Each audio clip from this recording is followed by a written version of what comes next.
Você certamente tem visto as terríveis imagens da guerra entre Israel e Irã, mas o que poucos têm feito é uma análise profunda das verdadeiras raízes desse conflito, sem torcidas, sem propaganda para um lado ou outro. Então, se você quer entender as reais causas desse confronto, como por exemplo, por que o Netanyahu diz que persas e judeus são amigos, e até citou o Sírio Grande, e ainda saber quais são as possíveis intenções de cada lado desse conflito, fique aqui comigo.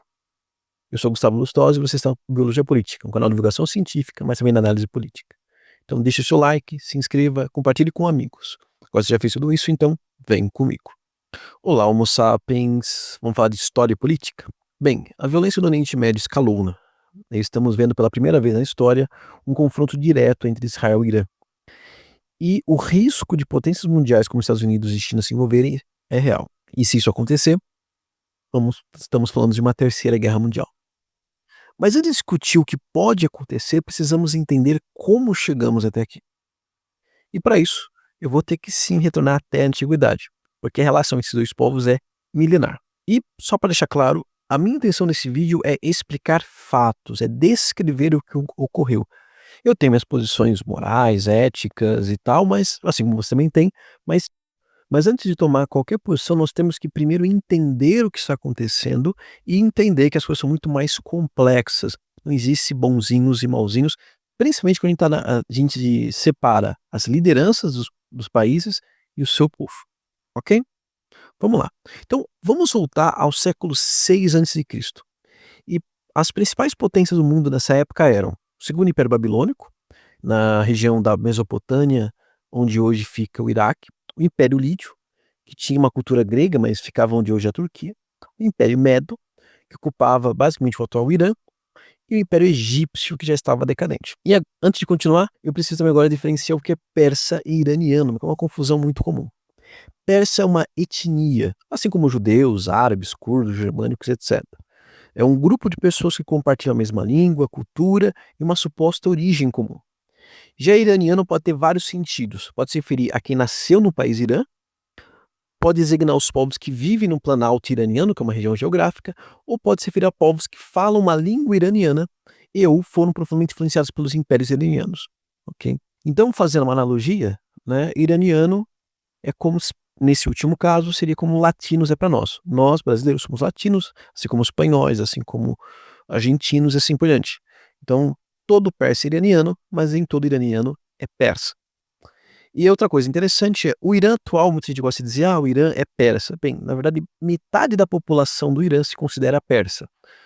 Outra metade tem outras origens étnicas, tá? Então está meio certo dizer que o Irã é persa, tá? Então, tanto veja uma coisa interessante. O primeiro império da história iraniano é esse Império Medo. Medo é uma outra etnia, então não foi persa, tá? E depois dos romanos e depois europeus em geral, começou-se a chamar todo o império que estava ali na região de persa, tá? Mas vocês vão entender isso melhor mais pra frente. Bom, voltando ao século VI, o Império Babilônico chegou ao seu auge e conquistou o reino de Judá, né? O reino de Israel ao norte já havia sido destruído pelos assírios, né? Se você quiser entender a diferença entre Israel bíblico, Israel histórico e Judá, eu explico em outro vídeo sobre a Páscoa, vai estar aqui no card ou nos comentários, tá na descrição. Voltando. Mas aí os judeus se revoltaram várias vezes, e isso levou os babilônicos a sequestrarem e deportarem a elite de Judá, cerca de 10% da população, ou seja, entre 5 a 7 mil pessoas, e levá-los cativos para a Babilônia. Esse episódio ficou conhecido como cativeiro babilônico. Isso foi feito com outros povos também. Mas aí, algumas décadas depois, ocorreu uma revolução no Império Medo. Assumiu o poder o jovem persa Ciro Grande. E assim nasce o primeiro e maior Império Persa, que vai ser mais tarde chamado de Império Aquemênida, e ele conquista todos os impérios que eu mencionei. No caso do Egito, foi o filho do Ciro, os outros foi o Ciro pessoalmente que o conquistou. Só que Ciro ele fez algo revolucionário. Ao invés de impor sua religião e cultura, ele garantiu a liberdade de culto e até uma certa autonomia aos povos conquistados, e libertou os povos cativos na Babilônia, inclusive os judeus. E ele até mesmo financiou a reconstrução de Jerusalém e do templo.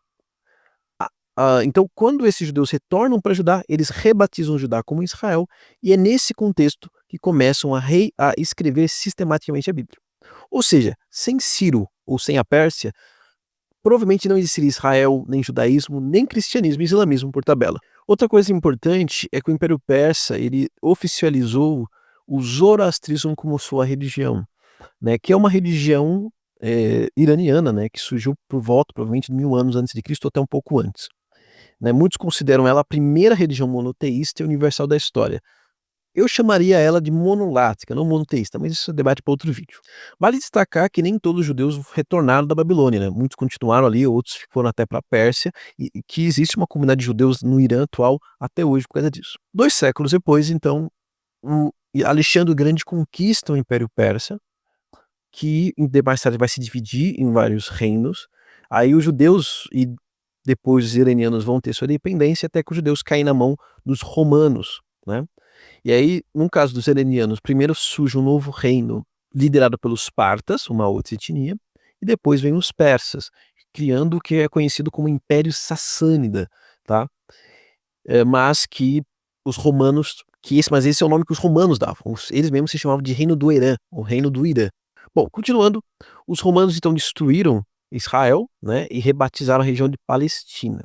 Mas aqui é uma coisa que eu tenho que esclarecer. A região geográfica que ia desde ali da fronteira do Sinai até onde hoje é a Síria, ela já desde muito tempo era chamada de Palestina, tá? Devido aos fenícios.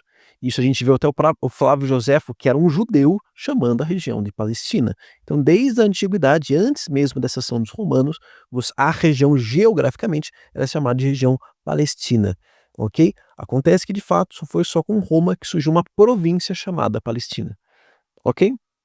Quem tiver alguma dúvida, pode ver um vídeo mais completo no canal do Henrique Caldeira, um Estranho História. Eu vou deixar também o link aqui na descrição.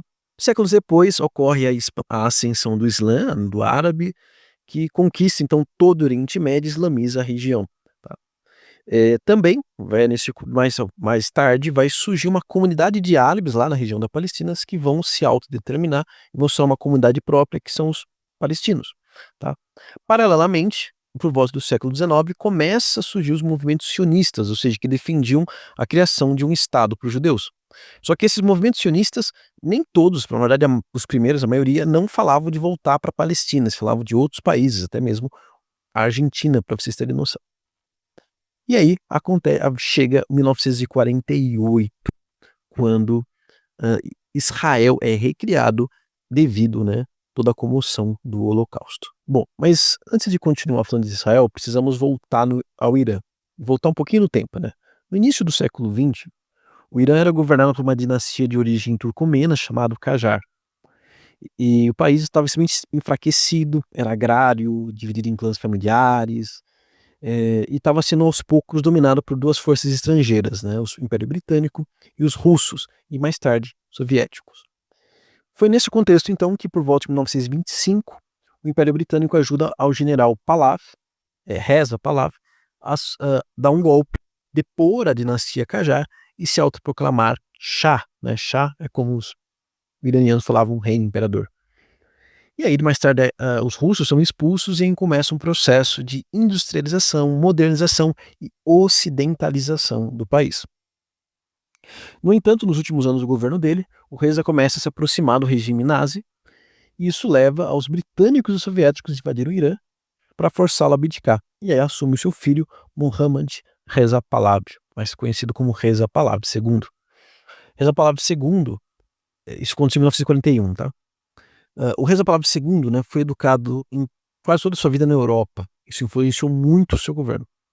Ele deu continuidade às políticas do pai, mas de forma muito mais intensa e com mais êxito, e foi mais radical, né? Ele se declarou, por exemplo, zoroastrista e resgatou os símbolos do Império Persa Aquemênida, por exemplo, exaltando a figura do Ciro Grande, e manteve boas relações com a comunidade judaica local e, posteriormente, com o Estado de Israel. Sob seu governo, as mulheres ganharam direitos, houve reforma agrária, o país se industrializou, houve educação pública e o Irã se tornou uma grande potência regional. Porém, tudo isso com alto custo, né? O regime custava muito poder, reprimia opositores com violência, era extremamente corrupto, havia muita desigualdade social e exclusão de várias camadas da sociedade, principalmente os mais religiosos. Teoricamente, o Irã era uma monarquia parlamentarista, mas o pai, Jadê, do Reza Palavra II, já tinha governado com mão de ferro. Já o filho, quando chega, ele no começo tem dificuldade para governar e quase é deposto. E aí que entra em cena os Estados Unidos. Com o apoio da CIA, isso é confirmado em documentos oficiais, o primeiro-ministro Mohammad Mossadegh, que estava tentando nacionalizar o petróleo iraniano e era muito mais popular que o Shah, foi derrubado em 1953 e o Reza Pahlavi II volta ao poder, começa a considerar poder em si e principalmente a partir de 1963 começam as políticas ocidentalizantes. Você tem ideia, por exemplo, de proíbe o hijab, né, o véu que as iranianas precisam usar hoje. Aí o Irã reconhece Israel, se torna um aliado estratégico, principalmente vendendo petróleo, e também recebe apoio técnico, né? Por exemplo, a Mossad ajuda a criar a SAVAK, que era um serviço secreto iraniano responsável por perseguir opositores e até torturá-los. Mas, né, tudo que tem um início tem um fim, né?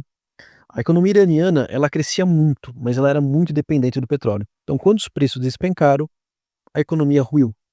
E aí, para piorar, o Shah estava diagnosticado com câncer, com a saúde debilitada, vários erros políticos, ele começa a ficar cada vez mais fraco. E aí o que começou com movimentos populares vira uma revolução em todo o país, com muitas, a maioria mulheres pedindo a queda dele, e todos os grupos da sociedade iraniana, liberais, comunistas, religiosos, começam a lutar para ele cair. E aí, em 1979, ele foge do país, o regime cai. E aí quem toma o poder é o Ayatollah Khomeini, né, que era o líder religioso mais influente da oposição. E aí ele reprime todos os movimentos, por exemplo, o comunismo, que ajudou ele, os comunistas até que apoiaram ele, e instaura a República Islâmica do Irã, né, a teocracia xiita que existe até hoje.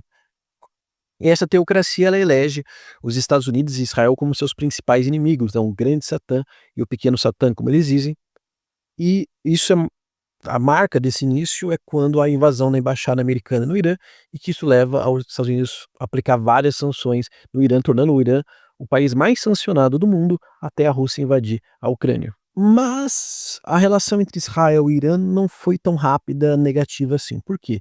Logo após a Revolução, o Iraque, que era liderado pelo Saddam Hussein, invade o Irã, acreditando que o país estaria muito fraco, né? Mas aí a geografia do Irã é uma fortaleza natural, como a gente está vendo, e essa invasão não tem sucesso e, na verdade, a destruição que ela causa acaba fortalecendo o Khomeini. Só que para isso o Khomeini ele resgata símbolos como o do Ciro Grande, né? Porque o Ciro Grande, lembra, ele conquista a Babilônia. E o Saddam Hussein se comparava a Nabucodonosor, o rei da Babilônia, entende?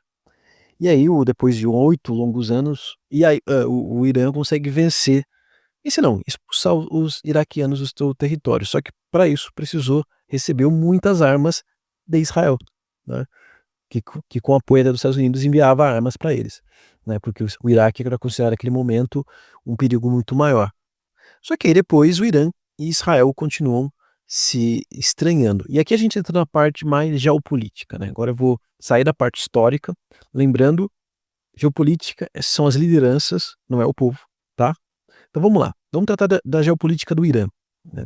Primeiro, o Irã, ele vê então Israel e Estados Unidos principalmente como ameaça, principalmente porque os Estados Unidos, isso é comprovado, depois que invadiram o Iraque e o Afeganistão, o próximo alvo era o Irã. Então o Irã, sabendo que não tinha chance, já que ele ficou isolado, ele até hoje é muito isolado economicamente, tecnologicamente, o Irã usou da estratégia de fortalecer várias milícias xiitas na região do Iraque, Síria e Líbano, para justamente criar uma resistência, criar ali uma espécie de escudo para a guerra não chegar no seu território e isso cansar o governo americano. Mas também, né, acredita-se que o Irã tem um desejo de recriar um grande império, né, de conseguir principalmente fazer o que todos os impérios iranianos quiseram fazer ao longo da história, que é criar um corredor até chegar ao Mediterrâneo. Então, se você olhar o desenho do tal eixo da resistência, o corredor xiita, parece muito com o império, por exemplo, Império Sassânida, Império Safávida, entre outros. Tá? Já o caso, por exemplo, o Irã se aproximou recentemente da causa palestina, né? Isso porque ele queria ter Isso porque eles queriam ter também uma forma de dialogar com grupos sunitas, já que basicamente 90% dos xiitas estão no Irã. Então o resto do mundo islâmico todo é sunita, com algumas poucas exceções. Então, por exemplo, o Hamas é sunita. E historicamente o Hamas é financiado pelo Catar, não era pelo Irã. O Irã se aproximou muito recentemente mesmo, ok? Já do lado de Israel, o Israel é um país pequeno, com população pequena e cercado por inimigos históricos. Então sua doutrina militar, ela é basicamente de atacar primeiro quando percebe uma ameaça. E também, aí é uma coisa, aqui é um ponto mais, não é bem especulativo, né? Quer dizer, é especulativo quanto isso é influente. Existem muitos grupos religiosos e até seculares que defendem uma bandeira chamada o Grande Israel, que é a ideia que Israel tem que se expandir, ser maior do que é o seu atual território. E tem desde aqueles que só querem anexar os territórios palestinos, Cisjordânia e Gaza, e tem aqueles, de maneira mais radical, que querem pegar todo o território que está escrito na Bíblia como terra sagrada, que vai desde o rio Nilo até o rio Eufrates, ou seja, pega o Líbano, pega a Síria, pega a Turquia. Bom, para você ter ideia como isso tem algum sentido, o Smotrich, que é um ministro do Netanyahu, que ele mora numa região ocupada militarmente, ilegalmente, na Cisjordânia, ele já comentou sobre isso, que ele achava que o Israel tinha que tomar parte do Jordânia, do Líbano, do Egito, da Síria, do Iraque e até da Arábia Saudita. Por exemplo, o jornal israelense chegou até a publicar uma vez perguntando se o Líbano fazia parte dessa terra prometida a Israel e logo apagou quando o pessoal começou a criticar. Então, existe sim esse projeto, a questão é saber o quanto o governo de Israel atual e próximos levam isso a sério. Mas a gente vê políticas de enfraquecimento dos países, porque, claro, Israel não teria condições de anexar toda essa região, mas poderia controlar indiretamente essas regiões, tornando os países, essas regiões, muito fracos, divididos, ou colocando líderes que sejam submissos a eles, como o caso da Jordânia e do Egito. E a gente viu isso, por exemplo, com a invasão no Líbano e agora com Israel atacando a Síria, mesmo com o atual presidente já se colocou como aliado do Trump, já falou que quer ter boas relações com Israel, e mesmo assim Israel atacou regiões com bases militares e anexou mais territórios e até incentivou os drusos a tentarem se tornarem independentes. Então talvez exista um projeto de Israel para tornar todos os países ali da região, ou até todo o Oriente Médio, países fracos e divididos. Isso aqui, ok, essa parte você pode até discutir. Agora tem outra parte que não é discutível, é que o Netanyahu recentemente falou que queria redesenhar o Oriente Médio. Ele tinha um plano, então, de fazer uma rota comercial que conectasse a Índia à Europa, passando por Israel e Arábia Saudita, para rivalizar com a nova rota da seda da China. Tá? E nesse mapa não tinha Palestina, ok? Então, pegando essa teoria do Grande Israel, ou ignorando ela, mas pegando esse conceito de novo Oriente Médio que o Netanyahu fala, e o projeto também expansionista e defensivo do Irã, você percebe que são projetos expansionistas e se colidem. Ambos querem as mesmas regiões. Então, esse é, na verdade, o grande motivo desse conflito e por que o Netanyahu, na verdade, quer destruir o regime do Irã. Tá? E é claro, falado sobre o programa nuclear, que é, teoricamente, o que deu origem ao atual conflito. Vamos lá.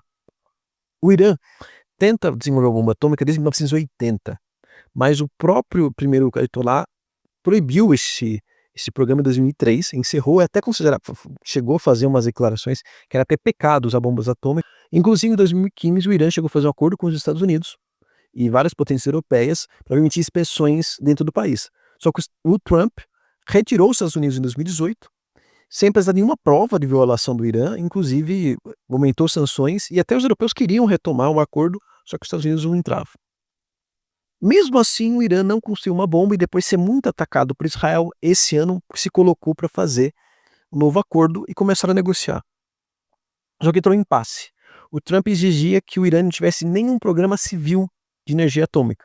E o Irã se recusou por soberania.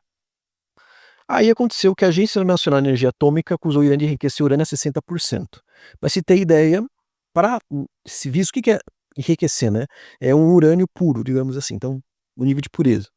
Então, para fins civis, para fazer energia elétrica, você precisa de 5%. Mas para fazer uma bomba precisa de 90%. Né? Só que assim, esse processo de enriquecimento total, né, de 60 para 90, leva muito tempo, tá? Você tem que, além de purificar depois tem que adaptar para bombas, etc. Isso leva meses ou anos, tá? Tanto que a inteligência americana chegou a essa conclusão, vocês podem ver até isso na BBC. A comunidade de inteligência dos Estados Unidos continua avaliando que o Irã não está atualmente considerando uma arma nuclear e que o líder supremo, Khamenei, o atual, não autorizou a tomada do programa de armas nucleares suspenso em 2003. Isso aqui é inteligência americana, do próprio Estados Unidos, tá? Então assim, aí você vai falar assim: "Ah, Gustavo, mas se eles não estão conseguindo, por que que eles deixaram 60%?" Aqui é uma hipótese pessoal. Eu acredito que o Irã, ele purificou esse urânio a mais que o normal para poder usar isso como uma barganha, para assustar: "Olha, se vocês vão fazer acordo comigo, eu vou fazer minha bomba". E é claro, também para ter a possibilidade de fazer a bomba se tudo der errado. Mas eu tenho quase certeza que o Irã não quer fazer uma bomba, ou não queria, talvez mudou de ideia agora, porque, a bomba não é funcional. Olha para o Paquistão, para a Rússia, eles têm bombas atômicas e foram atacados pela Ucrânia, que não tem bomba atômica, o Paquistão foi atacado pela Índia, que tem bomba atômica, mas também foi atacado pelo próprio Irã, que não tem bomba atômica. Por quê? As bombas atômicas, elas não são tão maravilhosas como vocês imaginam. Você pode dar errado, você pode a bomba pode explodir na sua mão, por exemplo, explodir no seu país. E, por exemplo, no caso do Irã, o próprio Israel, como mostrou no mapa, do alcance dos mísseis do Irã, vou até postar aqui. Como você pode ver, o Irã acerta facilmente Israel, mas não pega a Europa Ocidental, muito menos os Estados Unidos. Então, se o Irã construir uma bomba atômica, o primeiro desafio vai ser acertar o Irã, Israel. Por quê? Porque vai ter que ser um míssil normal. Israel poderia detectar esse míssil e destruir ele antes de chegar no seu território, poderia inclusive estourá-lo no próprio Irã. Por exemplo, hoje o Irã solta 100 mísseis e chega a cair 10 em Israel. Segundo o próprio Israel, eh, segundo o próprio Israel, o Irã estaria perto de fazer 9 ogivas. Israel tem 90. Então, se o Irã criasse essas 9 bombas atômicas, teria que lançar, sei lá, contra os 100 mísseis normais e torcer para que Israel não pegasse esses 9. E se errasse, né, ou até se acertasse, os Estados Unidos em seguida iria obliterar o Irã, até mesmo usando bombas atômicas. E o Irã e os Estados Unidos têm condições de jogar isso no Irã com muita facilidade. Aliás, o próprio Israel tem. Inclusive, o próprio Paquistão chegou a ameaçar Israel de que, se ele jogasse no Irã, o Paquistão devolveria também, né, porque a radiação poderia ir para o Paquistão, né. Então, só para vocês terem essa noção. Então, não faz muito sentido, na verdade, o Irã ter uma bomba atômica. Não tô falando que ele deve ter, ou que a gente não deve, ou que a comunidade internacional não deve tentar impedir. Claro que não. Mas a saída era a diplomacia que estava acontecendo. Inclusive, esse é um grande debate no próprio Estados Unidos. Por que que o Trump falou que era 60 dias, mas marcou mais uma data de reunião após os 60 dias? Aí tem 3 opções. Ou o Trump queria realmente negociar, e aí Israel decidiu atacar o Irã de última hora, e o Trump não teve força para dizer não, e agora ele está fingindo que concorda com o ataque.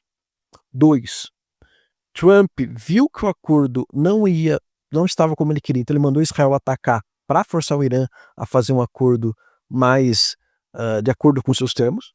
Ou terceiro, o Trump nunca quis negociar com o Irã e se fingiu para fazer o Irã ficar com a guarda baixa. São 3 possibilidades, 3 são ruins, mas são possíveis, tá?